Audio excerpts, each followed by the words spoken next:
اعوذ باللہ من الشیطان الرجیم پناہ مانگتا ہوں میں اللہ کی شیطان مردود سے۔ بسم اللہ الرحمن الرحیم شروع اللہ کا نام لے کر جو بڑا مہربان نہایت رحم والا ہے۔ احمق لوگ کہیں گے کہ مسلمان جس قبلے پر پہلے سے چلے آتے تھے اب اس سے کیوں منہ پھیر بیٹھے؟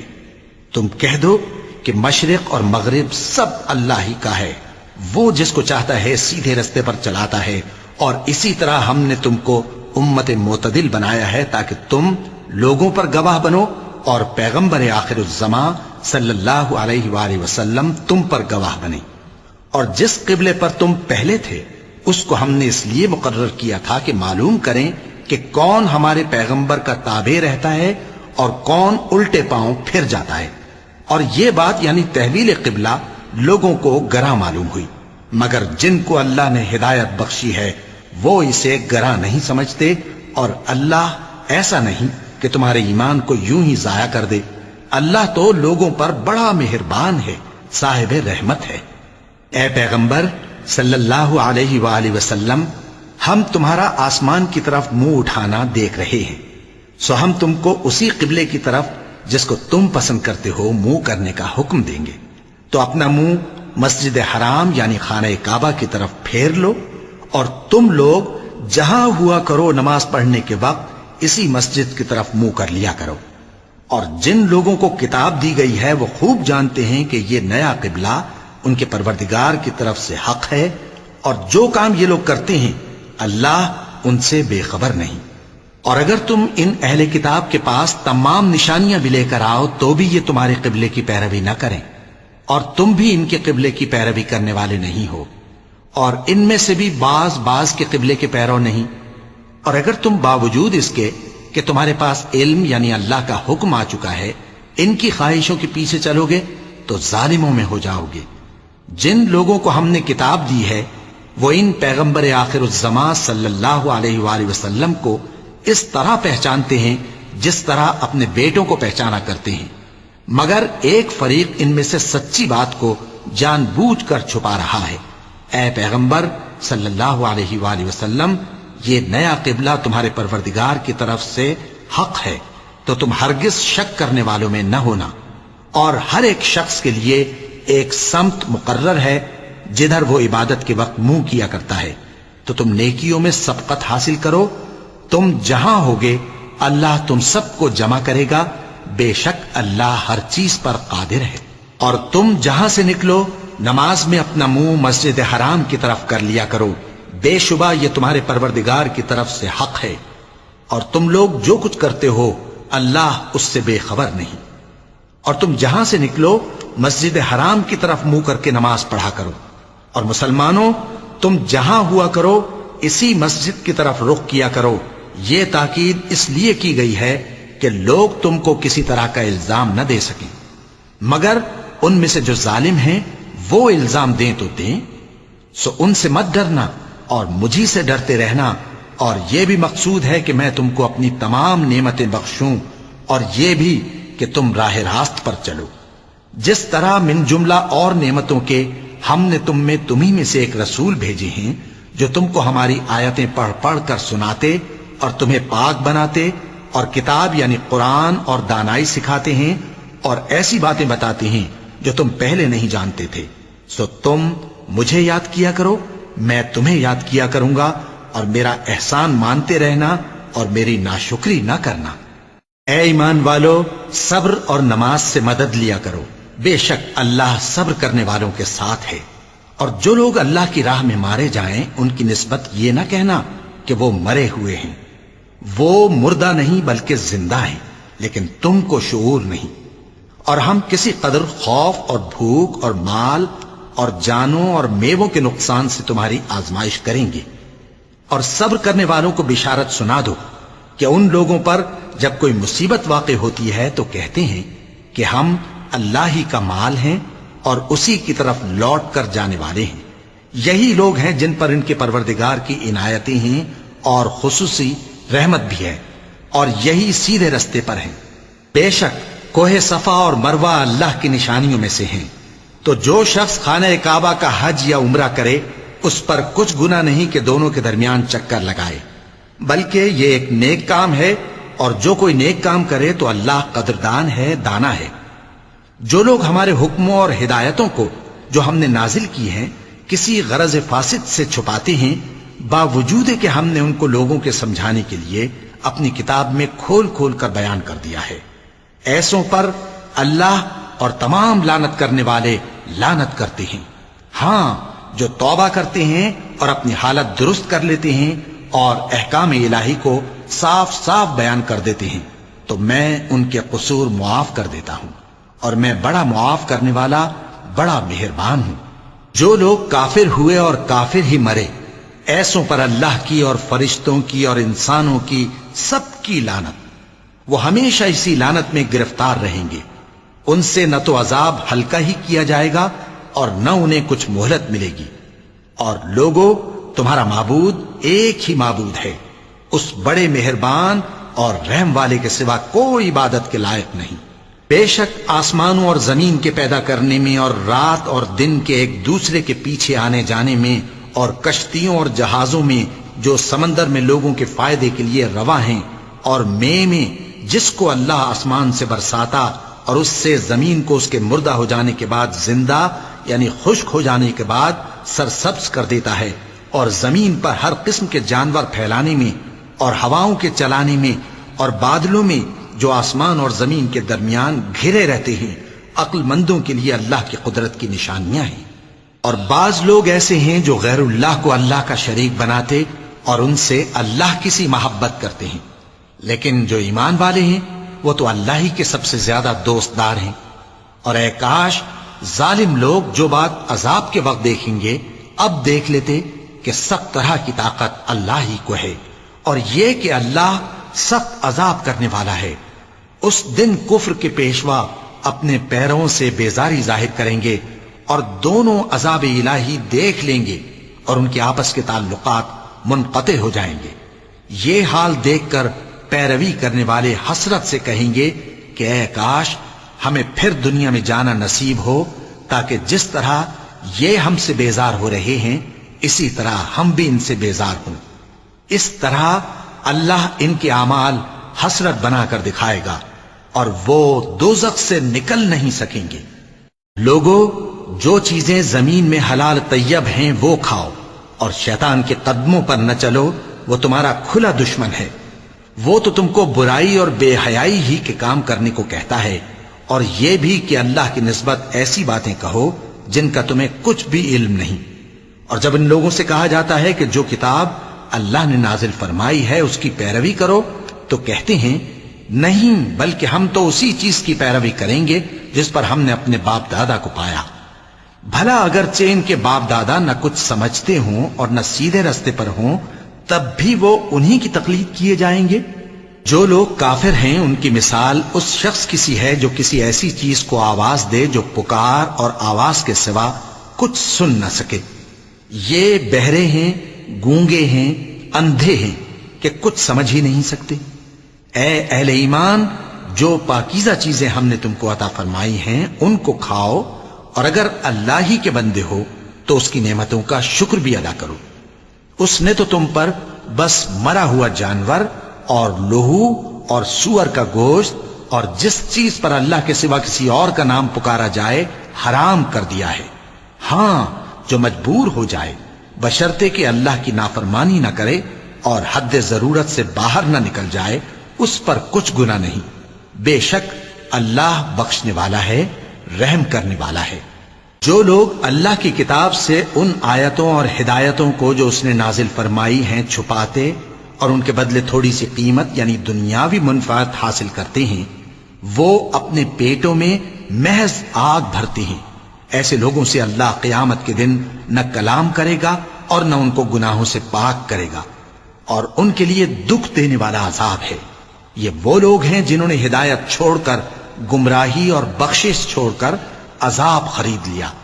یہ آتش جہنم کی کیسی برداشت کرنے والے ہیں۔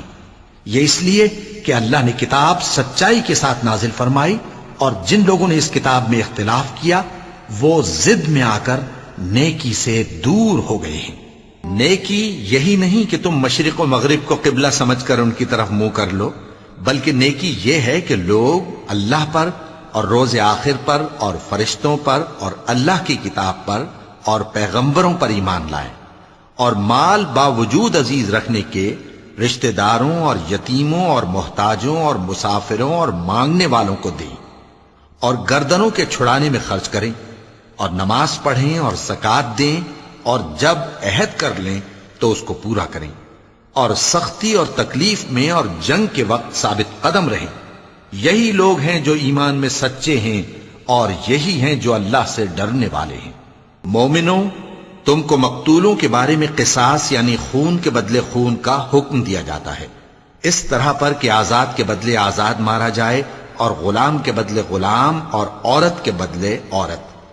اور اگر قاتل کو اس کے مقتول بھائی کے قصاص میں سے کچھ معاف کر دیا جائے تو وارث مقتول کو پسندیدہ طریق سے قرارداد کی پیروی یعنی مطالبہ خون بہا کرنا اور قاتل کو خوشخوئی کے ساتھ ادا کرنا چاہیے۔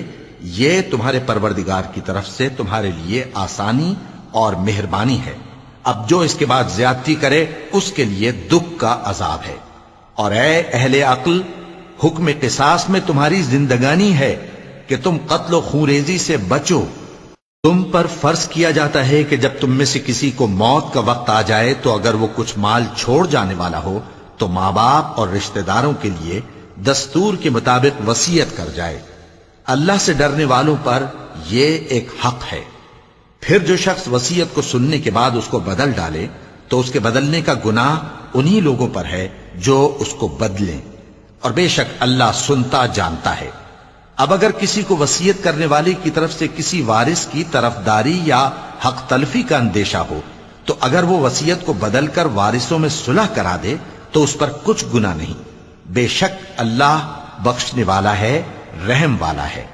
مومنوں، تم پر روزے فرض کیے گئے ہیں جس طرح تم سے پہلے لوگوں پر فرض کیے گئے تھے تاکہ تم پرہیزگار بنو۔ روزوں کے دن گنتی کے چند روز ہیں، تو جو شخص تم میں سے بیمار ہو یا سفر میں ہو تو دوسرے دنوں میں روزوں کا شمار پورا کر لے۔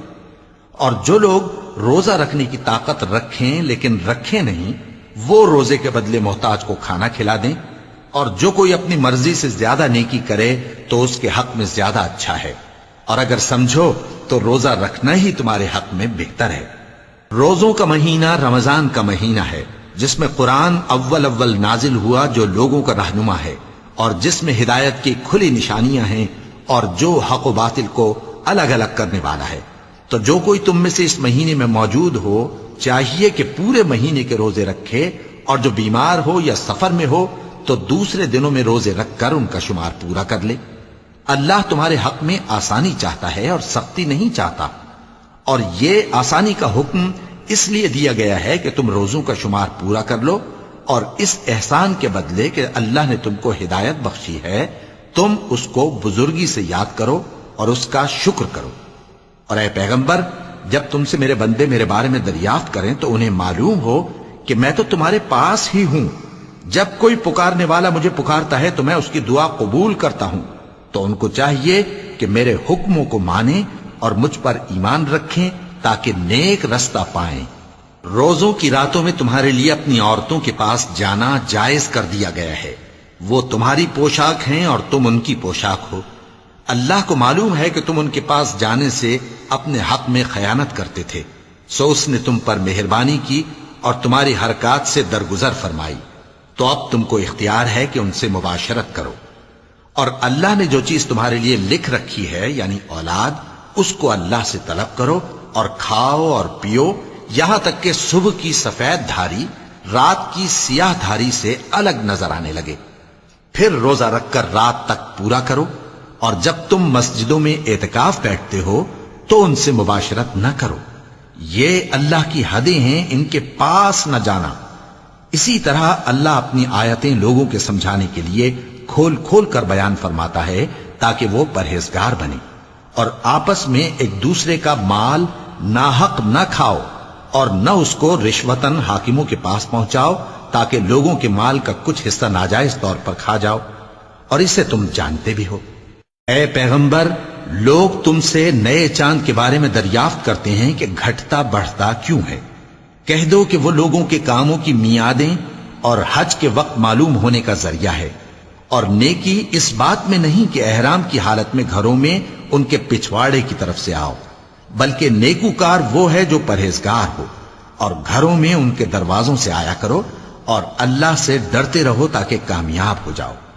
اور جو لوگ تم سے لڑتے ہیں تم بھی اللہ کی راہ میں ان سے لڑو، مگر زیادتی نہ کرنا کہ اللہ زیادتی کرنے والوں کو دوست نہیں رکھتا۔ اور ان کو جہاں پاؤ قتل کر دو، اور جہاں سے انہوں نے تم کو نکالا ہے یعنی مکے سے، وہاں سے تم بھی ان کو نکال دو۔ اور دین سے گمراہ کرنے کا فساد قتل و خونریزی سے کہیں بڑھ کر ہے، اور جب تک وہ تم سے مسجد حرام یعنی خانہ کعبہ کے پاس نہ لڑیں تم بھی وہاں ان سے نہ لڑنا۔ ہاں اگر وہ تم سے لڑیں تو تم ان کو قتل کر ڈالو، کافروں کی یہی سزا ہے۔ پھر اگر وہ باز آ جائیں تو اللہ بخشنے والا ہے، رحم کرنے والا ہے۔ اور ان سے اس وقت تک لڑتے رہنا کہ فساد نابود ہو جائے اور ملک میں اللہ ہی کا دین غالب ہو جائے۔ پھر اگر وہ فساد سے باز آ جائیں تو ظالموں کے سوا کسی پر زیادتی نہیں کرنی چاہیے۔ ادب کا مہینہ ادب کے مہینے کے مقابل ہے، اور ادب کی چیزیں ایک دوسرے کا بدلہ ہیں۔ پس اگر کوئی تم پر زیادتی کرے تو جیسی زیادتی وہ تم پر کرے ویسی ہی تم اس پر کرو، اور اللہ سے ڈرتے رہو اور جان رکھو کہ اللہ ڈرنے والوں کے ساتھ ہے۔ اور اللہ کی راہ میں مال خرچ کرو اور اپنے آپ کو ہلاکت میں نہ ڈالو، اور نیکی کرو، بے شک اللہ نیکی کرنے والوں کو دوست رکھتا ہے۔ اور اللہ کی خوشنودی کے لیے حج اور عمرے کو پورا کرو، اور اگر راستے میں روک لیے جاؤ تو جیسی قربانی میسر ہو کر دو، اور جب تک قربانی اپنے مقام پر نہ پہنچ جائے سر نہ منڈاؤ۔ اور اگر کوئی تم میں بیمار ہو یا اس کے سر میں کسی طرح کی تکلیف ہو تو اگر وہ سر منڈا لے تو اس کے بدلے روزے رکھے یا صدقہ دے یا قربانی کرے۔ پھر جب تکلیف دور ہو کر تم مطمئن ہو جاؤ تو جو تم میں حج کے وقت تک عمرے سے فائدہ اٹھانا چاہے وہ جیسی قربانی میسر ہو کرے، اور جس کو قربانی نہ ملے وہ 3 روزے ایام حج میں رکھے اور 7 جب واپس ہو، یہ پورے 10 ہوئے۔ یہ حکم اس شخص کے لیے ہے جس کے اہل و عیال مکے میں نہ رہتے ہوں۔ اور اللہ سے ڈرتے رہو اور جان رکھو کہ اللہ سخت عذاب دینے والا ہے۔ حج کے مہینے معین ہیں جو معلوم ہیں، تو جو شخص ان مہینوں میں حج کی نیت کر لے تو حج کے دنوں میں نہ عورتوں سے اختلاط کرے، نہ کوئی برا کام کرے اور نہ کسی سے جھگڑے۔ اور جو نیک کام تم کرو گے وہ اللہ کو معلوم ہو جائے گا۔ اور زاد راہ یعنی رستے کا خرچ ساتھ لے جاؤ، کیونکہ بہترین زاد راہ پرہیزگاری ہے۔ اور اے اہل عقل مجھی سے ڈرتے رہو، اس کا تمہیں کچھ گناہ نہیں کہ حج کے دنوں میں بذریعہ تجارت اپنے پروردگار سے روزی طلب کرو۔ اور جب عرفات سے واپس ہونے لگو تو مشعر حرام یعنی مزدلفہ میں اللہ کا ذکر کرو، اور اس طرح ذکر کرو جس طرح اس نے تم کو سکھایا، اور اس سے پیشتر تم لوگ ان طریقوں سے محض ناواقف تھے۔ پھر جہاں سے اور لوگ واپس ہوں وہیں سے تم بھی واپس ہو، اور اللہ سے بخشش مانگو، بے شک اللہ بخشنے والا ہے، رحمت کرنے والا ہے۔ پھر جب حج کے تمام ارکان پورے کر چکو تو مینا میں اللہ کو یاد کرو جس طرح اپنے باپ دادا کو یاد کیا کرتے تھے، بلکہ اس سے بھی زیادہ۔ اور بعض لوگ ایسے ہیں جو اللہ سے التجا کرتے ہیں کہ اے پروردگار ہم کو جو دینا ہے دنیا ہی میں دے دے، اور ایسے لوگوں کا آخرت میں کچھ حصہ نہیں۔ اور بعض ایسے ہیں کہ دعا کرتے ہیں کہ پروردگار ہم کو دنیا میں بھی نعمت عطا فرما اور آخرت میں بھی نعمت بخشیو اور دوزخ کے عذاب سے محفوظ رکھیو۔ یہی لوگ ہیں جن کے لیے ان کے کاموں کا حصہ یعنی اجر نیک تیار ہے، اور اللہ جلد حساب لینے والا ہے۔ اور قیام منا کے دنوں میں جو گنتی کے دن ہیں اللہ کو یاد کرو۔ اگر کوئی جلدی کرے اور 2 ہی دن میں چل دے تو اس پر بھی کچھ گناہ نہیں، اور جو بات تک ٹھہرا رہے اس پر بھی کچھ گناہ نہیں۔ یہ باتیں اس شخص کے لیے ہیں جو اللہ سے ڈرے، اور تم لوگ اللہ سے ڈرتے رہو اور جان رکھو کہ تم سب اس کے پاس جمع کیے جاؤ گے۔ اور کوئی شخص تو ایسا ہے جس کی گفتگو دنیا کی زندگی میں تم کو دلکش معلوم ہوتی ہے اور وہ اپنے معافی ضمیر پر یعنی اس بات پر جو اس کے دل میں ہے اللہ کو گواہ بناتا ہے، حالانکہ وہ سخت جھگڑالو ہے۔ اور جب پیٹ پھیر کر چلا جاتا ہے تو زمین میں دوڑتا پھرتا ہے تاکہ اس میں فتنہ انگیزی کرے اور کھیتی کو برباد اور انسانوں اور حیوانوں کی نسل کو نابود کر دے، اور اللہ فتنہ انگیزی کو پسند نہیں کرتا۔ اور جب اس سے کہا جاتا ہے کہ اللہ سے خوف کر تو غرور اس کو گناہ میں پھنسا دیتا ہے، سو اس کو جہنم کافی ہے اور وہ بہت برا ٹھکانہ ہے۔ اور کوئی شخص ایسا ہے کہ اللہ کی خوشنودی حاصل کرنے کے لیے اپنی جان بیچ ڈالتا ہے، اور اللہ بندوں پر بہت مہربان ہے۔ مومنو، اسلام میں پورے پورے داخل ہو جاؤ اور شیطان کے پیچھے نہ چلو، وہ تو تمہارا کھلا دشمن ہے۔ پھر اگر تم احکام روشن پہنچ جانے کے بعد لڑکھڑا جاؤ تو جان رکھو کہ اللہ غالب ہے، حکمت والا ہے۔ کیا یہ لوگ اسی بات کے منتظر ہیں کہ ان پر اللہ کا عذاب بادل کے سائبانوں میں نازل ہو اور فرشتے بھی اتر آئیں اور کام تمام کر دیا جائے؟ اور سب کاموں کا رجوع اللہ ہی کی طرف ہے۔ اے پیغمبر، بنی اسرائیل سے پوچھو کہ ہم نے ان کو کتنی کھلی نشانیاں دیں، اور جو شخص اللہ کی نعمت کو اپنے پاس آنے کے بعد بدل دے تو اللہ سخت عذاب کرنے والا ہے۔ اور جو کافر ہیں ان کے لیے دنیا کی زندگی خوشنما کر دی گئی ہے اور وہ مومنوں سے تمسخر کرتی ہیں، لیکن جو پرہیزگار ہیں وہ قیامت کے دن ان سے اوپر ہوں گے۔ اور اللہ جس کو چاہتا ہے بے حساب رزق دیتا ہے۔ پہلے تو سب لوگوں کا ایک ہی مذہب تھا، لیکن وہ آپس میں اختلاف کرنے لگے تو اللہ نے ان کی طرف بشارت دینے والے اور ڈر سنانے والے پیغمبر بھیجے اور ان پر سچائی کے ساتھ کتابیں نازل کی تاکہ جن امور میں لوگ اختلاف کرتے تھے ان کا ان میں فیصلہ کر دے۔ اور اس میں اختلاف بھی انہی لوگوں نے کیا جن کو کتاب دی گئی تھی، باوجود کہ ان کے پاس کھلے ہوئے احکام آ چکے تھے، اور یہ اختلاف انہوں نے صرف آپس کی ضد سے کیا۔ تو جس امر حق میں وہ اختلاف کرتے تھے اللہ نے اپنی مہربانی سے مومنوں کو اس کی راہ دکھا دی، اور اللہ جس کو چاہتا ہے سیدھا رستہ دکھا دیتا ہے۔ کیا تم یہ خیال کرتے ہو کہ یوں ہی بہشت میں داخل ہو جاؤ گے، اور ابھی تم کو پہلے لوگوں کی سی مشکلیں تو پیش آئی ہی نہیں؟ ان کو بڑی بڑی سختیاں اور تکلیفیں پہنچیں اور وہ صعوبتوں میں ہلا ہلا دیے گئے، یہاں تک کہ پیغمبر اور مومن لوگ جو ان کے ساتھ تھے سب پکار اٹھے کہ کب اللہ کی مدد آئے گی۔ دیکھو اللہ کی مدد ان قریب آیا چاہتی ہے۔ اے نبی، لوگ تم سے پوچھتے ہیں کہ اللہ کی راہ میں کس طرح کا مال خرچ کریں۔ کہہ دو کہ جو چاہو خرچ کرو، لیکن جو مال خرچ کرنا چاہو وہ درجہ بدرجہ اہل استحقاق یعنی ماں باپ کو اور قریب کے رشتہ داروں کو اور یتیموں کو اور محتاجوں کو اور مسافروں کو سب کو دو، اور جو بھلائی تم کرو گے اللہ اس کو جانتا ہے۔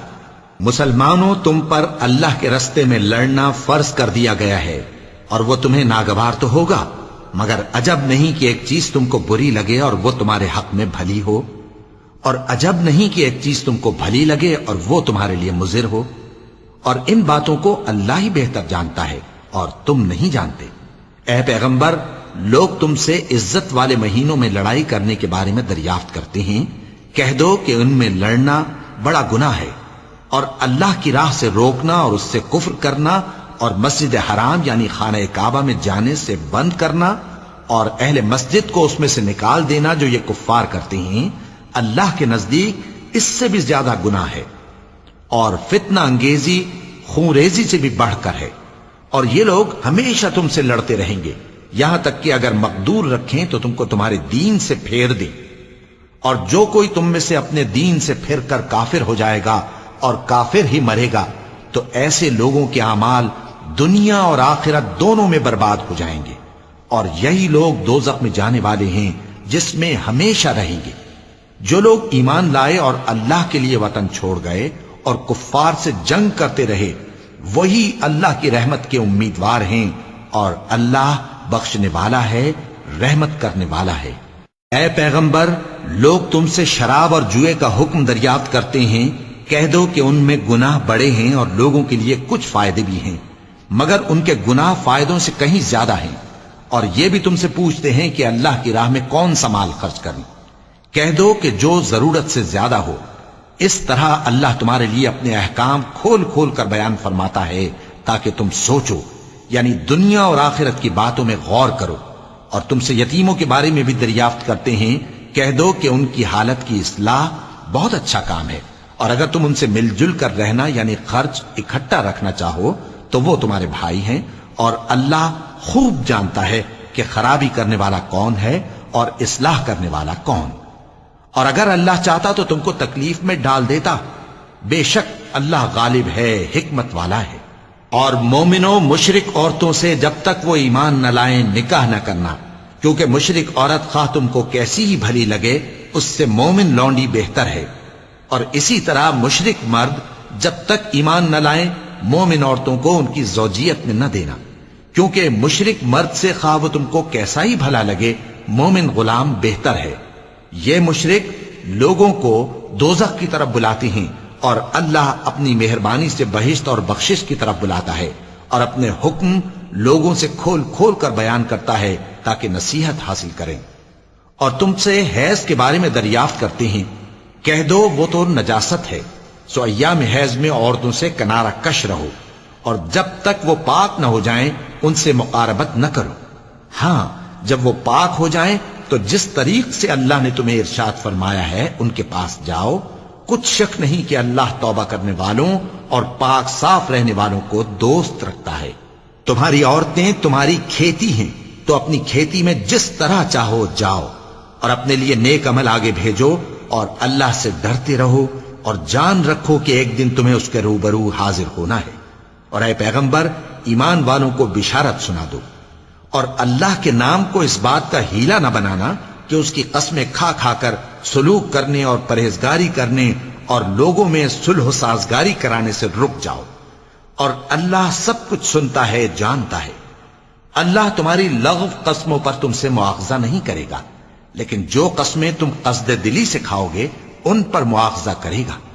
اور اللہ بخشنے والا ہے، بردبار ہے. جو لوگ اپنی عورتوں کے پاس جانے کی قسم کھا لیں ان کو 4 مہینے تک انتظار کرنا چاہیے. اگر اس عرصے میں قسم سے رجوع کر لیں تو اللہ بخشنے والا ہے، مہربان ہے. اور اگر طلاق کا ارادہ کر لیں تو بھی اللہ سنتا ہے، جانتا ہے. اور طلاق والی عورتیں 3 حیض تک اپنے تئیں روکے رہیں، اور اگر وہ اللہ اور روز قیامت پر ایمان رکھتی ہیں تو ان کو جائز نہیں کہ اللہ نے جو کچھ ان کے شکم میں پیدا کیا ہے اس کو چھپائیں. اور ان کے خاوند اگر پھر موافقت چاہیں تو اس مدت میں وہ ان کو اپنی زوجیت میں لے لینے کے زیادہ حقدار ہیں. اور عورتوں کا حق مردوں پر ویسا ہی ہے جیسے دستور کے مطابق مردوں کا حق عورتوں پر ہے. البتہ مردوں کو عورتوں پر 1 درجہ فضیلت ہے، اور اللہ غالب ہے، صاحب حکمت ہے. طلاق صرف 2 بار ہے، یعنی جب 2 دفعہ طلاق دے دی جائے تو پھر عورتوں کو یا تو بطریق شائستہ نکاح میں رہنے دینا ہے یا بھلائی کے ساتھ چھوڑ دینا. اور یہ جائز نہیں کہ جو مہر تم ان کو دے چکے ہو اس میں سے کچھ واپس لے لو. ہاں اگر زن و شوہر کو خوف ہو کہ وہ اللہ کی حدوں کو قائم نہیں رکھ سکیں گے تو اگر عورت خاوند کے ہاتھ سے رہائی پانے کے بدلے میں کچھ دے ڈالے تو دونوں پر کچھ گناہ نہیں. یہ اللہ کی مقرر کی ہوئی حدیں ہیں، ان سے باہر نہ نکلنا. اور جو لوگ اللہ کی حدوں سے باہر نکل جائیں گے وہ گناہگار ہوں گے. پھر اگر شوہر 2 طلاقوں کے بعد تیسری طلاق عورت کو دے دے تو اس کے بعد جب تک عورت کسی دوسرے شخص سے نکاح نہ کر لے اس پہلے شوہر پر حلال نہ ہوگی.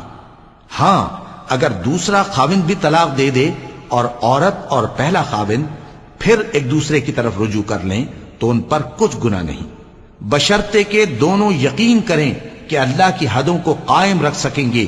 اور یہ اللہ کی حدیں ہیں، ان کو وہ ان لوگوں کے لیے بیان فرماتا ہے جو علم رکھتے ہیں. اور جب تم عورتوں کو 2 دفعہ طلاق دے چکو اور ان کی عدت پوری ہو جائے تو انہیں یا تو حسن سلوک سے نکاح میں رہنے دو یا بطریق شائستہ رخصت کر دو. اور اس نیت سے ان کو نکاح میں نہ رہنے دینا چاہیے کہ انہیں تکلیف دو اور ان پر زیادتی کرو. اور جو ایسا کرے گا وہ اپنا ہی نقصان کرے گا. اور اللہ کے احکام کو ہنسی اور کھیل نہ بناؤ. اور اللہ نے تم کو جو نعمتیں بخشی ہیں اور تم پر جو کتاب اور دانائی کی باتیں نازل کی ہیں جن سے وہ تمہیں نصیحت فرماتا ہے ان کو یاد کرو، اور اللہ سے ڈرتے رہو، اور جان رکھو کہ اللہ ہر چیز سے واقف ہے۔ اور جب تم عورتوں کو طلاق دے چکو اور ان کی عدت پوری ہو جائے تو ان کو اپنے شوہروں کے ساتھ جب وہ آپس میں جائز طور پر راضی ہو جائیں نکاح کرنے سے مت روکو۔ اس حکم سے اس شخص کو نصیحت کی جاتی ہے جو تم میں اللہ اور روز آخر پر یقین رکھتا ہے۔ یہ تمہارے لیے نہایت خوب اور بہت پاکیزگی کی بات ہے، اور اللہ جانتا ہے اور تم نہیں جانتے۔ اور مائیں اپنے بچوں کو پورے 2 سال دودھ پلائیں، یہ حکم اس شخص کے لیے ہے جو پوری مدت تک دودھ پلوانا چاہے، اور دودھ پلانے والی ماؤں کا کھانا اور کپڑا دستور کے مطابق باپ کے ذمے ہوگا۔ کسی شخص کو اس کی طاقت سے زیادہ تکلیف نہیں دی جاتی، تو یاد رکھو کہ نہ تو ماں کو اس کے بچے کے سبب نقصان پہنچایا جائے اور نہ باپ کو اس کی اولاد کی وجہ سے نقصان پہنچایا جائے، اور اسی طرح نان و نفقہ بچے کے وارث کے ذمے ہے۔ اور اگر دونوں یعنی ماں باپ آپس کی رضامندی اور صلاح سے بچے کا دودھ چھڑانا چاہیں تو ان پر کچھ گناہ نہیں، اور اگر تم اپنی اولاد کو دودھ پلوانا چاہو تو تم پر کچھ گناہ نہیں، بشرطے کہ تم دودھ پلانے والیوں کو دستور کے مطابق ان کا حق جو تم نے دینا کیا تھا دے دو۔ اور اللہ سے ڈرتے رہو اور جان رکھو کہ جو کچھ تم کرتے ہو اللہ اس کو دیکھ رہا ہے۔ اور جو لوگ تم میں سے مر جائیں اور عورتیں چھوڑ جائیں تو وہ عورتیں 4 مہینے اور 10 دن اپنے آپ کو روکے رہیں، اور جب یہ عدت پوری کر چکیں اور اپنے حق میں پسندیدہ کام یعنی نکاح کر لیں تو تم پر کچھ گناہ نہیں، اور اللہ تمہارے سب کاموں سے واقف ہے۔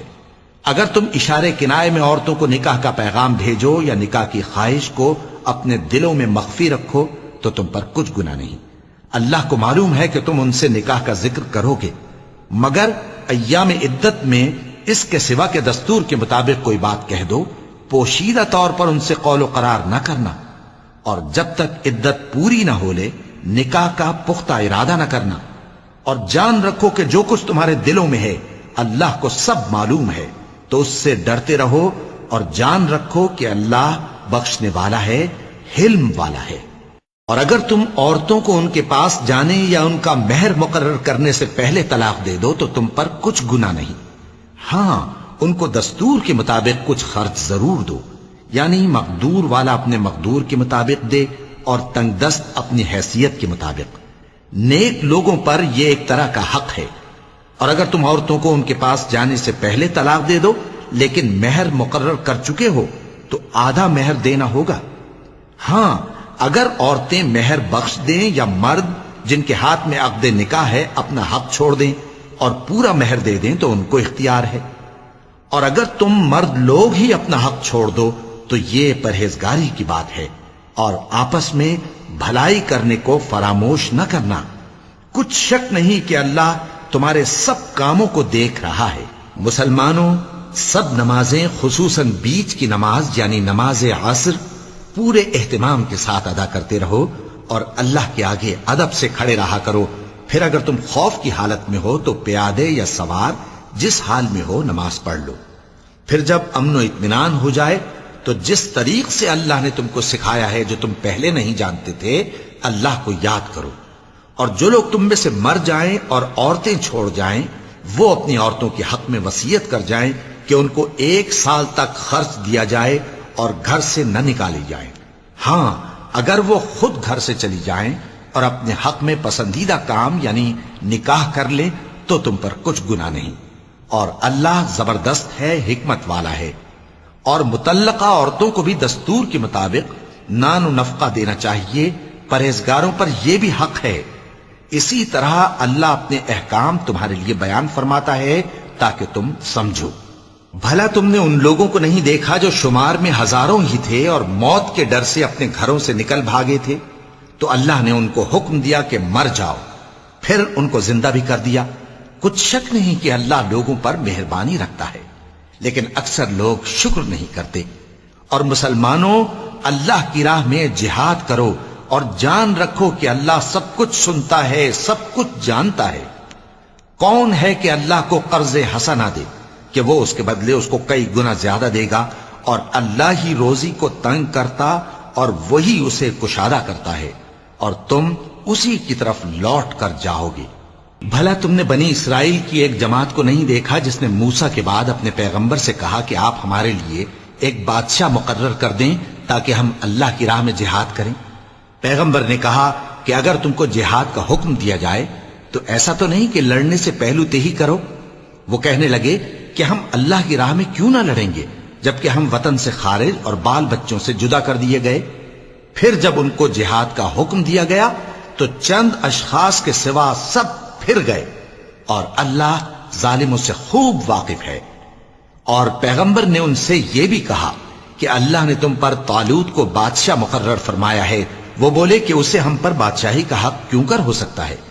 اس سے بڑھ کر بادشاہی کے مستحق تو ہم ہیں، اور اس کے پاس تو بہت سی دولت بھی نہیں۔ پیغمبر نے کہا کہ اللہ نے اس کو تم پر فضیلت دی ہے اور بادشاہی کے لیے منتخب فرمایا ہے۔ اس نے اسے علم بھی بہت سا بخشا ہے اور تن و توش بھی بڑا عطا کیا ہے، اور اللہ کو اختیار ہے جسے چاہے بادشاہی بخشے، وہ بڑا کشائش والا ہے، دانا ہے۔ وَلَقَ اللَّهُ